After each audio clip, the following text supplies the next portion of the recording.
Hey, Damien, just on this one, just take a bit of pace off your walk. Slow it down. Just slow it down just 10%. Okay. Okay, ready with it? Yeah. Go ahead, Damien.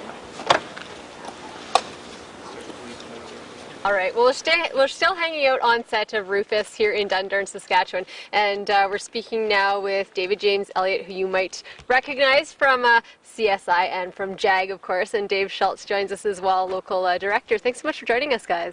Thank you very much for inviting us. But no one recognized me, but they recognize you. They recognize you here in Dundurn, my friend. That they do, yes. You're notorious now. Yes, notorious. That's right. And we recognize you from around Saskatoon, of course, because you're a very familiar face. So, guys, tell us a bit about how the project's been so far. It's been nice. It's nice working with Dave. He's a very talented director, and you know what? And he wrote it, which is pretty handy. Any changes happen immediately. You don't have to wait. No waiting with Dave. He's a highly accomplished director, and it's been a gas. And the weather's finally turned nice. Well, no, the weather's been. Actually, the weather's been great the whole shoot. But you know, Dave's in LA, so as soon as it dips to -3, he thinks it's the Arctic. It's time to flee. Yeah. They've got you dressed warmly enough, though. You are playing a sheriff in the show. Tell us a bit about your character. I play the sheriff of the town of Dundurn. Nice. Conrad. Conrad in the movie, Dundurn. Oh, Conrad in the movie. Okay, all right. Maybe it changed. Did it change? Okay.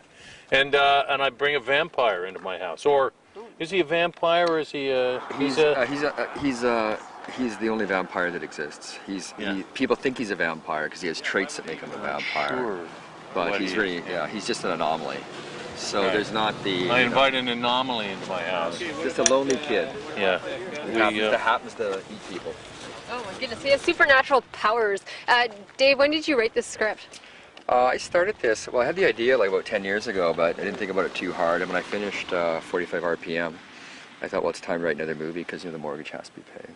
Because, you know, it makes so much money. And what else do you do in Saskatoon when it's 35 below zero? Yeah, and I wanted to do another coming-of-age movie, and I thought, well, no one's going to let me do that, so why don't I make him like a vampire kid? And because I've never seen Twilight or watched any vampire movies, I just made the rules up, which meant there were no rules. So it's not like he bursts into flames in the daylight, and it's not like there's the Coven or the Transylvania Angle. He's just one of a kind.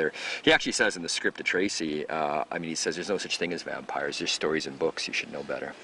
So he's really just a metaphor for people with secrets, and the secrets that we keep inside us make us monsters. And so when he gets to this small town, all the people in the town have their own secrets and their own personal demons, and yet Rufus has the real demon and the real monster in him. It's really deep, isn't it? It is.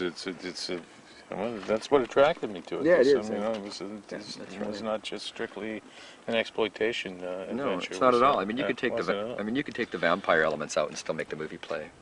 Yeah. You know, which is, and this guy gets it so well. And there's a bit of humor too, right? I mean, it's some dark elements, and I always like to kind of offset that with some humor, and this guy can play it right down the line. I mean, I didn't meet this guy till last week, and his sense of timing, he never goes over the line. He can play kind of, you know, he can play the humor without, you know, being all Benny Hill about it. Like, he just knows how far to go, which is just brilliant. I took comic timing from Benny Hill. You did. Well, there you go. That was a good comparison then. You guys only met last week and you already seem super tight. Obviously a great example of, you know, how well this production is going as a whole. Oh, it's going great. It's going great. Yeah, it is. That's awesome. It's nice. So it sounds like it's already been, you know, had some success. It's been bought already. Is that right? Well, in Canada, which is great. We financed the movie in Canada, so we haven't had to do any pre-sales over in Europe, which is always the way you want to go, or in America. We've got Movie Central, Movie Network behind us, as we did in the last one, and we have E1 Entertainment as our Canadian distributor this time around. So that's a really solid going.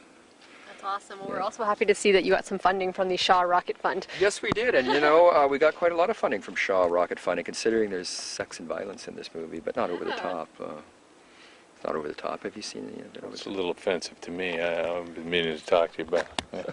As an actor, he's very sensitive to sex and violence. Yes. Thanks so much for joining us today, guys, for taking time off of your out of your shoot and joining us on Shaw TV today. Thank you. Thanks for coming out. It's Shaw. always great to see you. Thanks, you. Thanks, Rocket Fund. Saskatchewan. Thanks, Town of Dundurn. Thanks, Mayor Paravindig. Yeah. Thank you, Dave. Thanks, David James Elliott. Yes. They're just preparing their Oscar speeches right now. Thanks, guys. Thank you for all the awards you're going to win at the small festivals. You're going to bring me out? Well, if I go, you'll go. Okay. We know each other so well. Yes. You guys are cute. See Thank ya. you. Bye. Thanks.